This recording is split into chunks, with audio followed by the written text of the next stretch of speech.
ნეოტროცკისტებმა ბზობის ბრწყინვალე დღესასწაულის წინა დღეს მძიმე მარხვის პერიოდში მორიგი იერიში მიიტანეს სასულიერო პირებზე.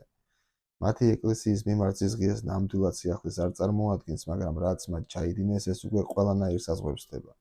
ისინი თავს დაესხნენ გზაზე მიმავალ სასულიერო პირებს და მათი მისამართით შეურაცხყოფელი და დამცინავი რეპლიკები გადმოამთხიეს. მე როგორც მართლმადიდებელმა მიმაჩნია, რომ ეს ხალხი გახლავთ ჩვენი ფასეულობების და ღირებულებების მტრები.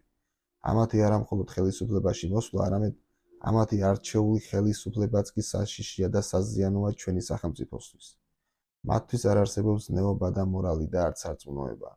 ეხლა კი მოდით ერთად ნახოთ ის კადრები, რომლებიც სოციალური ქსელის მეშვეობით გავრცელდა.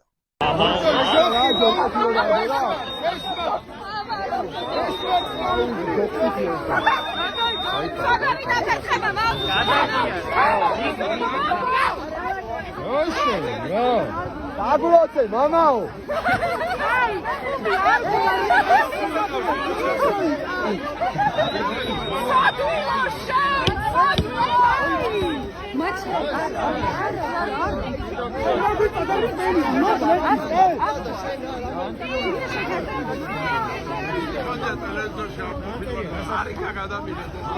Mamao, altu xelize 60-ია?